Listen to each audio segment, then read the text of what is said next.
Day in the Twilight, a Bungou Stray Dogs fic, written by Requiem and read by Ibis Podfics. Summary: Ranpo Fukuzawa and the early days of the agency. The second case the newly formed armed detective agency takes on is a serial murder. It's not the sort of case that would usually be passed on to a small, relatively unknown private detective agency, but the police had been at their wits' end, and the detective in charge of the case had heard from the colleague of a colleague about Ranpo's amazing ability and had come to grovel at his feet for his help. Or something like that. Ranpo had stopped listening after snatching the case files from the detective's hands. Fukuzawa had given him a half-hearted rebuke before taking over the arduous duty of listening to the detective's ramblings. "We'll take the case," Ranpo announces, snapping the folder shut after having skimmed through all the files. "There's enough information here that there's no reason to put up with the detective's presence any longer. You can go now. We'll call you when we need the suspect arrested." Huh? But what about?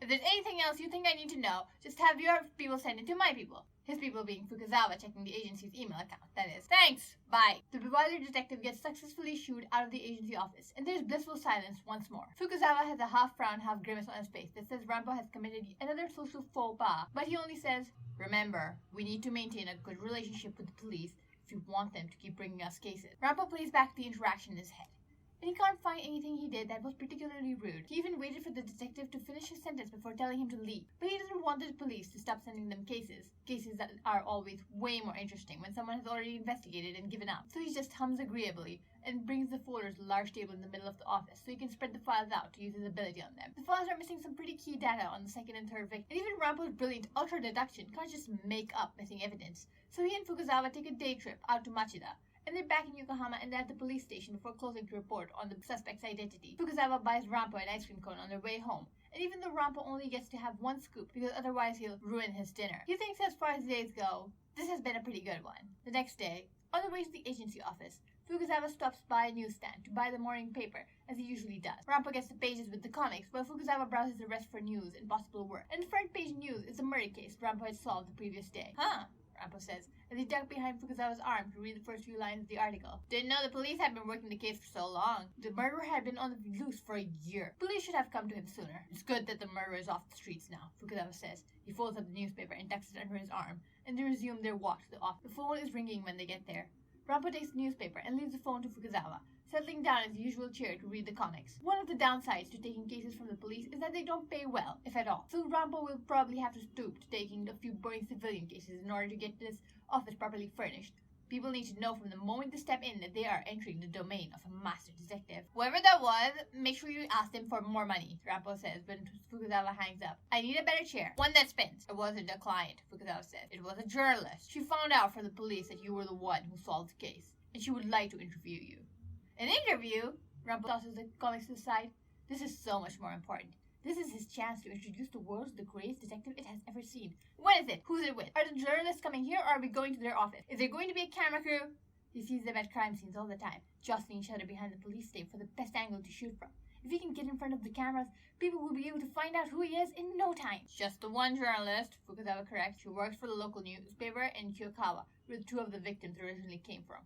So I won't expect anything extravagant. She'll come by the office tomorrow morning to conduct the interview." "Tomorrow?" Ranpo slumps down across the table. "Tomorrow is too far away. What's he supposed to entertain himself with until then?" "You should prepare for the interview," Fukuzawa says. "You'll likely be asked about your investigation process and how you deduced the murderer's identity." "Well, that's easy. I just use my ability," Ranpo says, already bored. He leans out of his chair to retrieve the comics he's thrown away. The chair wobbles on a single leg for a few exhilarating seconds before his fingertips close around the paper and he pulls his body back upright. "I hope that's not all, otherwise it's going to be a short interview." Fukuzawa lets out a small sigh. He doesn't seem to like it when Ranpo talks about his ability, but Ranpo can't see why. It's not like he has to keep it a secret, especially now that they've found the agency and have the gifted business permit. He's been trying to hold back on what other people might consider boasting. It's not easy given how clueless everyone else is in comparison to him. But he really has been trying. "She might ask some personal questions as well," Fukuzawa continues. "Questions about your family, about what brought you to Yokohama, about how the agency was founded. You might want to consider how you'll answer such questions." Ranpo wrinkles his nose. As much as he enjoys what he's doing here with Fukuzawa, the loss of his parents still occupies a negative space that carves out a hole somewhere in the middle of his chest. The hole is smaller now than when he first set out on the daunting journey to Yokohama, but there's no telling what might happen if he pokes at it. Best to let it fade away on its own. Then there's the matter of what had happened once he made it to Yokohama. Police academy with the stupid rules and stupid classes and all his stupid classmates who had acted like they were better than him when they couldn't even make the simplest deductions. The grown-ups at his subsequent job who had yelled at him and kicked him out when he'd just been doing what any reasonable person would have done. The cold nights huddled in alleyways when his meager funds hadn't been enough for even a bed in a hostel, doing his best not to be noticed by those who roamed the streets after dark. It's not really the sort of image he wants to present as a master detective. Do I have to? Can I just talk about the case? He'll painstakingly outline every step of the case as if explaining it to a baby, if that's what it takes. You can always decline to answer personal questions, but these are things that people always have a curiosity about, and as you garner more attention from the public, it may be wiser to control the narrative before someone else writes it for you. Fukuzawa lays a hand on Ranpo's shoulder and he passes him on the way to the kitchen to make a cup of tea. Whatever you decide, you'll have my support. Ranpo's mind wanders distractedly between reading the comic in front of him and pondering Fukuzawa's words to the point that he makes very little progress on either of them. Around mid-morning, they get the agency's third ever case, finding a missing cat. Fukuzawa is uncharacteristically intense about it, and Ranpo jumps at the chance to busy himself with work, no matter how menial, so they accept the case and head out into the city. Ranpo's ultra-deduction doesn't seem to work as well on cats as it does on humans, because it takes him half the day to track down the cat, despite it having his glasses on almost the entire time. Fukuzawa snatches up the cat before it can make a run for it, and they're returning to the waiting arms of its immensely grateful and considerably wealthy owner. The talk of payment reminds Ranpo that he'd want to buy new furniture for the office. What better time than right before his first interview? He relays this to Fukuzawa, only to be informed that even if they are able to get to a furniture store and retrieve something before it closes, there's no way they'll be able to get anything delivered in time to redecorate the office before the interview. Ranpo whines and wails and demands a piggyback ride, setting his floor feet from spending all day chasing a cat through the city. Fukuzawa sighs, but allows Ranpo to clamber onto his back. The journalist arrives at 9 a.m. sharp the next morning. Ranpo doesn't need to put his glasses on to see the way the journalist's eyes widen slightly as she takes in the sparsely furnished state of the room, or the way her gaze sweeps over Ranpo sitting impatiently in the chair at the head of the table. He sits up a little straighter and tries not to pout as he waits for her to notice him. Fukuzawa says pouting is childish, and Ranpo already has enough trouble being dismissed as a child with his normal face. Edogawa Ranpo? The journalist eventually ventures when she sees no one else is in the room. That's me, Ranpo declares, the greatest detective in the world. The journalist still looks dubious, but she takes the seat to Ranpo's right, and Fukuzawa the seat to Ranpo's left, and takes out a tape recorder and notebook. I hope you don't mind if I record this interview so I can refer back to it when I write my article, the journalist says. Record away, Ranpo says magnanimously. What do you want to know? Well, I think we should get this out of the way first. You're quite a bit younger than I was expecting from the private investigator who solved the high-profile serial murder case. Age doesn't matter when you've got a special ability like I do. The journalist quickly warms up to Ranpo after he provides a live demonstration of his ability, correctly deducing the journalist's childhood and motivations for choosing this career. The clues are so obvious that it's almost a waste of his ability, but it impresses the journalist enough that she launches straight into questions about the case that Ranpo is more than happy to answer. He brushes aside any personal questions by dredging up another fact about the case and changing the subject, and the journalist eventually gets the hint and stops asking. When the interview comes to a close and the journalist packs up her belongings and bids Ranpo and Fukuzawa goodbye, Ranpo realizes that they've missed one critical part of the interview. Aren't you going to take a picture? He asks. He can forgive the absence of a camera crew given that the interview is for a newspaper article. But how is he going to become a world-famous detective if no one knows what he looks like? The journalist looks taken aback. I can use my phone? Ranpo huffs. I suppose it's better than nothing. The journalist takes a picture of Ranpo and Fukuzawa standing by the agency's plaque at the entrance of the building. This is off in the direction of what Ranpo thinks might be the train. That wasn't so bad, Ranpo says as he and Fukuzawa head upstairs. Do you think I'll get to do more interviews? It will depend on the cases we get. Fukuzawa's hand comes down to rest on top of Ranpo's head. Remember that the goal of our work here isn't to garner fame and adulation. I know. It's to solve mysteries and catch criminals. Ranpo wriggles out from under Fukuzawa's hands. And to help people, I guess, Fukuzawa sighed. Close enough. The agency receives a complimentary copy of the Kyokawa newspaper 2 days after the interview. The article takes up the majority of the first page, and the grainy photo picture is included at the top. Ranpo thinks anyone who hasn't already met him will have a hard time making out his face, but his picture is in the newspaper, and the article contains the words genius detective, as he requested. It's a good start. Ranpo makes a few victory laps around the office, holding the newspaper above his head before deciding that it needs to be preserved for posterity, and carefully lays it down on the table. We need to frame it and put it on a wall, he announces. We can stop by a store on our way back from lunch, Fukuzawa says. His expression is less severe than usual, bordering on an almost smile. Ranpo throws his hands up in the air and decides to try his luck. I want conpeto for lunch. Conpeto is not real food. Ranpo puts his hands down. He obligingly has a bowl of curry rice for lunch. Then Fukuzawa gets a packet of conpeto anywhere from the same store where they find a suitably sized picture frame for the newspaper article. Back in the office, Ranpo chomps his way through the sweets as he directs Fukuzawa on the best place to drive a nail into the wall to hang up the frame. It takes a bit of work to get the frame hung perfectly straight and centered, but once it's done, they have their first public record of the agency's work proudly displayed on the wall. As Fukuzawa had, annoyingly, predicted, being on the front page of a small country paper doesn't make Ranpo or the Armed Detective Agency household names overnight. However, having the article framed in the office, and being one of the only pieces of decoration to look at means that clients' gazes eventually drifted over there. Almost all of them had heard of the case, so it gives the agency added credibility, as well as the assurance that if Ranpo was able to solve a serial murder, then of course he could solve whatever comparatively mundane problem is being brought before the agency now. The agency gets its next big break when the missing persons case intersects with an international human trafficking ring. Ranpo doesn't set out with the intention of getting himself kidnapped in the course of investigating a family's missing daughter, but when he arrives on the scene, the kidnappers are holding a knife to the girl's throat. Ranpo isn't sure if he can stall long enough for Fukuzawa to arrive, and he also has the inkling that something bigger is in play, so he allows himself to be taken. Fukuzawa bursts into the truck depot where his victims are being held just in time to save the day, and expose the trafficking ring to the authorities, who aren't far behind. He's a little upset with Ranpo for running ahead and getting kidnapped, but when Ranpo pretends to fall asleep against him in the back of the police car that is taking them back to their apartment, Fukuzawa carries him upstairs instead of waking him up. The case is big enough that a press conference is going to be held to release the details to the public, and Ranpo and Fukuzawa are invited. There are going to be journalists and reporters from the country's biggest newspapers and TV stations there, as well as scores and scores of camera crew. Ranpo can hardly contain his excitement, but Fukuzawa is even more subdued than usual. There's the slightest crinkle in his brow, and the faintest crease in the corner of his eyes, and he keeps opening his mouth as if to speak, only to close it again. In the end, he doesn't say anything, and Ranpo doesn't ask. Experience tells him that grown-ups tend to get upset whenever he points out that they're trying to hide something.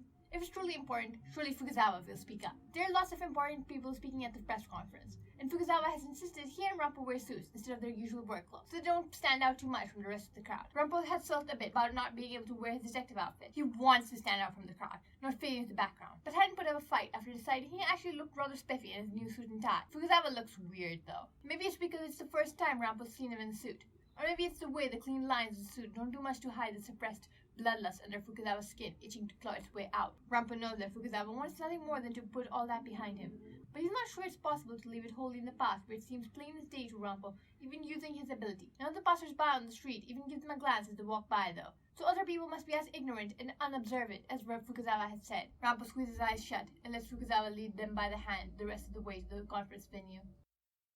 When Ranpo gets to go up onto the stage, he first has to listen to some minister from the government give a droning speech thanking various departments for their cooperation and wishing the victims a speedy recovery from their ordeal. Then the Commissioner General gives his own boring speech about what information had been uncovered about the traffickers and how some task force or other is going to be set up to blah blah blah blah blah. Then the detective who'd been the lead on the case before it had blown up into this huge international affair gets up and says a whole bunch of words, of which not a single one makes it through to Ranpo's ears. And after that, finally, it's Ranpo's turn. Fukuzawa had declined to speak, so he doesn't come up onto the stage with Ranpo, but stands slightly off to the side and gives him an encouraging nod that's wholly unnecessary. All the eyes and cameras are on him, and Ranpo preens under the attention as he gives the reporters a detailed account of the investigation from where it had all began with the missing persons case to how he'd gotten caught up right in the middle of the trafficking operation.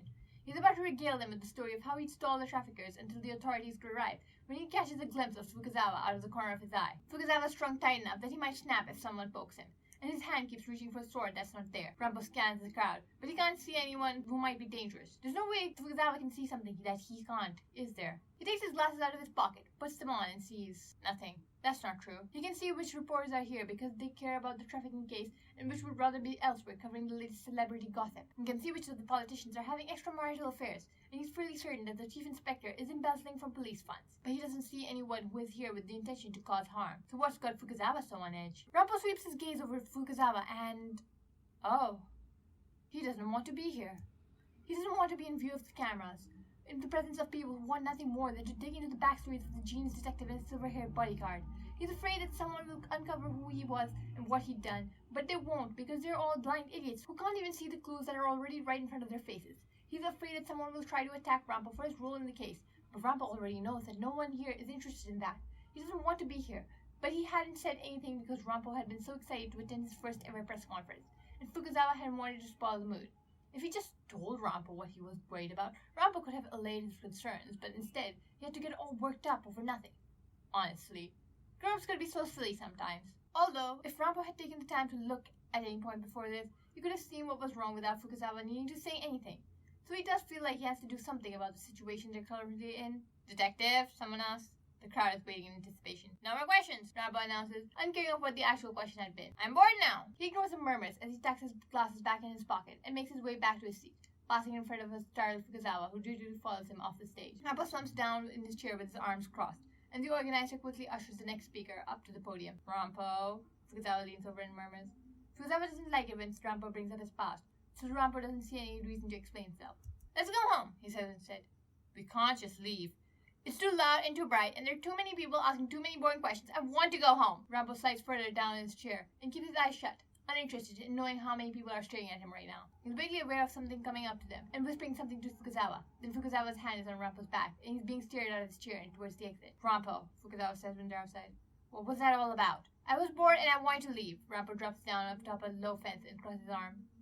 You shouldn't be so dismissive of other people, Ranpo. It's rude. But their questions were so boring, and I'm tired, and I want to go home, Ranpo whines as he kicks his feet. I understand, but you need to be more tactful about it, Fukuzawa says with a heavy sigh. He puts an exasperated hand to his head, but the tension has all but seeped out of the rest of his body. Remind me to get you some media training before I let you in front of another camera. Ranpo has no idea what that entails, but it already sounds like too much work. I want taiyaki, he demands before Fukuzawa can think too long about it. Fukuzawa raises an eyebrow. I thought you were tired and wanted to go home. The taiyaki is an essential part of that, Ranpo says. If I don't get any, I won't be able to rest easy. Then I'll be tired forever. Fukuzawa makes a noise that sounds dangerously close to a chuckle, and the corners of his mouth twitch the tiniest amount. Ranpo thinks this accomplishment deserves its own reward.